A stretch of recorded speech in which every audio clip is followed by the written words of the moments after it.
Hi friends, मैं आकांक्षा शर्मा जी के वित्त आकांक्षा में आपका स्वागत करती हूँ। एमपीपीएससी मेंस क्रैश कोर्स में आज हम अर्थशास्त्र पढ़ने वाले हैं। अर्थशास्त्र के 3 नंबर के प्रश्न उत्तर हम पढ़ने वाले हैं। बहुत ही महत्वपूर्ण प्रश्न है ये 3 नंबर के, और आपकी मुख्य परीक्षा की दृष्टि से अति महत्वपूर्ण प्रश्नों का ये संग्रह है।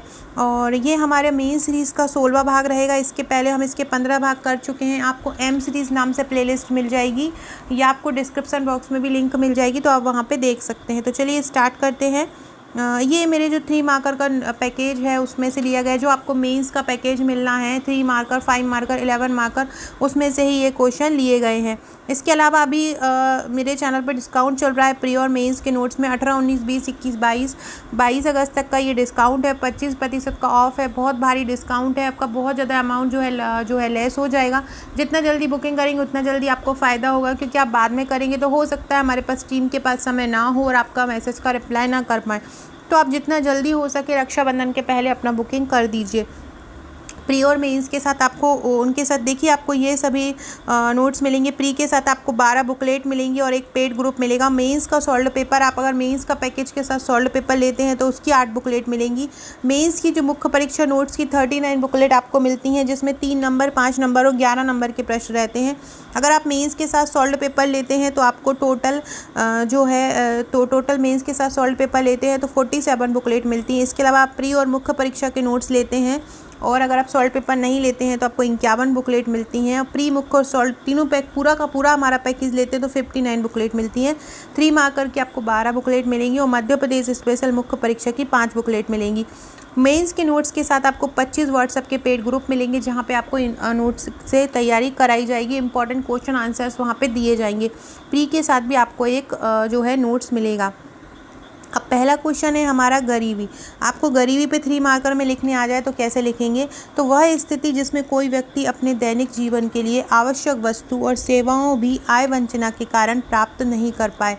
मतलब जिसमें व्यक्ति अपने दैनिक जीवन और दैनिक उपयोग की वस्तुएं भी, जीवन के लिए आवश्यक उपयोग वस्तुएं भी खरीद ना पाए, वो क्या कहलाता है? गरीबी कहलाता है। गरीबी के प्रकार क्या होते हैं?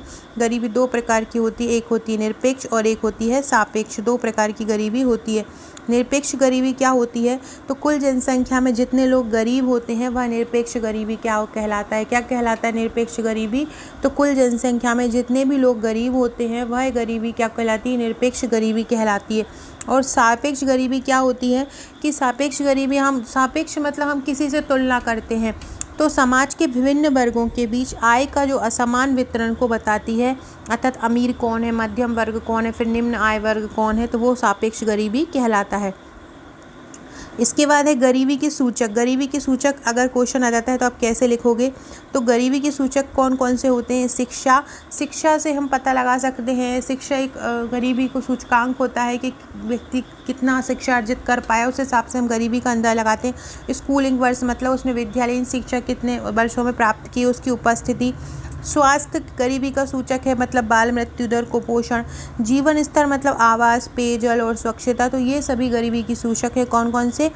शिक्षा, स्वास्थ्य और जीवन स्तर। अगला है गरीबी का दुष्चक्र। गरीबी का दुष्चक्र क्या होता है? तो किसी व्यक्ति के गरीब होने के कारण वह हमेशा गरीब ही बना रहता है। इसे ही प्रो रेगनार्ड्स ने गरीबी का दुष्चक्र कहा है। क्या होता है गरीबी का दुष्चक्र? कि कोई व्यक्ति जो है वो गरीब है और गरीब होने के कारण वह हमेशा ही ऐसा ही बना रहता है। इस चक्र को गरीबी का दुष्चक्र कहा जाता है। फिर एक गिनी गुणांक क्या होता है? तो गिनी गुणांक आय के वितरण की विषमता मापने की प्रचलित विधि है। क्या है? आय के वितरण की विषमता मापने की। किस प्रकार से आय की विषमता बढ़ रही है, मतलब ये लोगों के बीच आय के अंतर का माप करती है। गिनी गुणांक क्या करता है? लोगों के बीच जो आय का अंतर रहता है उसका माप करता है। गिनी गुणांक में क्या होता है? समता रेखा के नीचे का संपूर्ण क्षेत्रफल। मतलब गिनी गुणांक बराबर क्या होता है? छायांकित क्षेत्रफल बटे समता रेखा के नीचे का संपूर्ण क्षेत्रफल। फिर है निर्धनता जाल। निर्धनता जाल किसे कहते हैं? तो जब सरकार द्वारा सामाजिक कल्याण हेतु सहायता दी जाती है तो उसे प्राप्त करने वाला लाभार्थी रोजगार की तलाश ही बंद कर देता है। मतलब सरकार उनको सहायता दे देता है तो वो उसी में ही खुश रहते हैं और कुछ एक्स्ट्रा करना ही नहीं चाहते हैं। तो उसे प्राप्त करने वाला लाभार्थी क्या होता है? रोजगार की तलाश ही बंद कर देता है। वो निर्धनता जाल कहलाता है। फिर व्यापक गरीबी। जब समाज का बृहत हिस्सा जो है न्यूनतम आवश्यकताओं को पूरा करने में असमर्थ होता है तथा केवल निर्वाह स्तर पर गुजारा करता है, उसको हम व्यापक गरीबी कहते हैं। गरीबी रेखा क्या होता है? तो गरीबी रेखा वो आधारभूत रेखा होती है जो उस क्रय शक्ति को प्रकट करती है। क्रय शक्ति मतलब खरीदने की शक्ति, जिसके द्वारा लोग अपनी न्यूनतम बुनियादी ज़रूरतों को पूरा करते हैं। जिस न्यूनतम रेखा पर, जिस न्यूनतम सीमा पर गरीब व्यक्ति अपनी चीज़ों को खरीदता है, जीवन यापन की जो बुनियादी आवश्यकताएं हैं, वो क्या कहलाता है? गरीबी रेखा कहलाता है। फिर अंतर्राष्ट्रीय निर्धनता रेखा क्या होती है? तो विश्व बैंक के अनुसार $1.9 प्रतिदिन प्रति व्यक्ति आय को अंतर्राष्ट्रीय निर्धनता रेखा कहते हैं। किसको कहते हैं? विश्व बैंक के अनुसार $1.9 प्रतिदिन प्रति व्यक्ति आय को अंतर्राष्ट्रीय निर्धनता रेखा कहते हैं। इसके बाद ट्रिकल डाउन थ्योरी क्या होती है? ट्रिकल डाउन थ्योरी क्या है? निर्धनता दूर करने की एक पद्धति होती है। ट्रिकल डाउन थ्योरी क्या होती है? ट्रिकल डाउन थ्योरी जो है निर्धनता को दूर करने की एक पद्धति होती है। विकास ऊपर से नीचे इसमें छन छन कर पहुँचता है। विकास कैसा होता है? ऊपर से नीचे तक यहाँ पे छन छन कर पहुँचता है। इस विधि में ऊपरी पर निवेश को बढ़ाया जाता है। इस विधि में क्या होता है? ऊपर पर निवेश को बढ़ाया जाता है। मतलब जैसे ही हम ऊपर से नीचे पहुँचते हैं तो जो ऊपर से स्थिति होती है उसमें निवेश को हम बढ़ा देते हैं, उसको बोलते हैं ट्रिकल डाउन थ्योरी। फ्रेंड्स, ये मेरे प्रीलिम्स का पैकेज है। प्रीलिम्स की 12 बुकलेट इस प्रकार से आपको मिलेंगी। इस पर भी डिस्काउंट चल रहा है, बहुत कम अमाउंट में आपके घर पहुंच जाएंगी। पूरी की पूरी यूनिट वाइज है। साथ में इसके आपको एक ग्रुप भी मिलेगा, करंट अफेयर्स भी मिलेगा, तो आप इसकी बुकिंग कर सकते हैं। अगला है प्रवसन। प्रवसन क्या होता है? कि व्यक्ति का एक स्थान से दूसरे स्थान पर रोजगार की तलाश में जाना क्या कहलाता है? प्रवसन। आंतरिक प्रवसन और बाह्य प्रवसन। प्रवसन के 2 प्रकार होते हैं, एक आंतरिक होता है और एक बाह्य होता है। आंतरिक क्या होता है?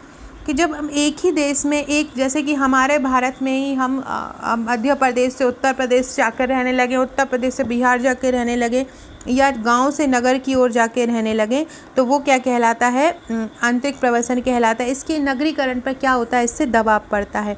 फिर है बाह्य प्रवसन। तो हम भारत छोड़ अमेरिका जाके रहने लगे, या दक्षिण कोरिया जाके रहने लगे, या ब्रिटेन जाके रहने लगे, ऑस्ट्रेलिया जाके रहने लगे, तो वो क्या कहलाएगा? बाह्य प्रवसन। प्रवास तथा उत्प्रवास में क्या अंतर होता है? क्या पूछ रहे हैं? प्रवास तथा उत्प्रवास में अंतर। तो अपने देश से दूसरे देश में जाना क्या कहलाता है? प्रवास।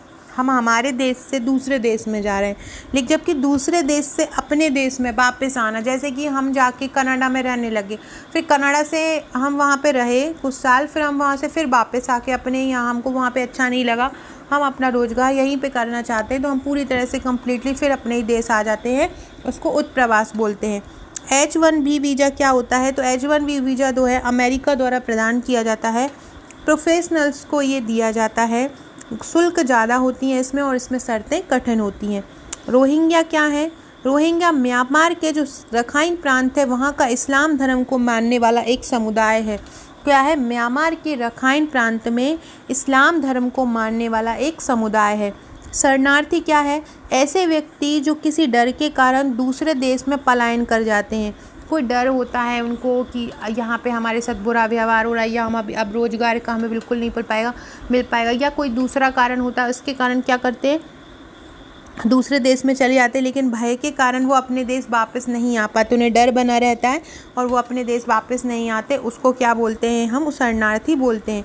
क्षेत्रीय असंतुलन क्या होता है? फ्रेंड, डिस्क्रिप्शन बॉक्स में आपको व्हाट्सएप टेलीग्राम ग्रुप का लिंक मिल जाएगा, जुड़ जाइएगा। इसी प्रकार के नोट्स हैंड रिटन लेने के लिए आप मुझे अभी ऑफ़र चल रहा है, तो आप ऑफ़र में नोट्स को ले लीजिए, बाद में ये ऑफ़र प्राइस आपको नहीं मिलेगा।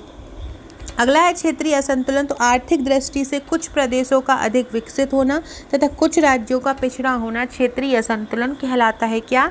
आर्थिक दृष्टि से कुछ प्रदेशों का अधिक विकसित होना तथा कुछ राज्यों का पिछड़ा होना क्षेत्रीय असंतुलन कहलाता है। मतलब कि जैसे कि अगर हम बेंगलुरु देखें तो कितना ज़्यादा है, बहुत ज़्यादा मतलब विकसित है, और हम उधर दूसरे राज्य, कोई बिहार के किसी राज्य को देख लें या बिहार को खुद को ही देख लें, तो उतना ज़्यादा विकसित नहीं है। ऐसे हमारे मध्य प्रदेश की मध्य प्रदेश को हम देख लें और कलकत्ता को अगर हम देख लें तो बहुत पिछड़े हुए हैं। तो वही क्षेत्रीय विषमताएं हैं, उनको ही क्षेत्रीय असंतुलन कहते हैं। नगर क्या होता है? 5000 से अधिक जनसंख्या जिसमें जहाँ पे होती है वो नगर कहलाता है। 5000 से जनसंख्या वाला क्षेत्र। जनघनत्व इसका 400 प्रति वर्ग किलोमीटर से अधिक होता है, और कार्यशील आबादी 75% से अधिक होती है। जवाहरलाल नेहरू शहरी नवीनीकरण मिशन क्या है? तो ये शहरी विकास मंत्रालय द्वारा आरंभ हुआ, 2005 में शुरू हुआ। उद्देश्य क्या है? शहर में विकास की गति को बढ़ाना।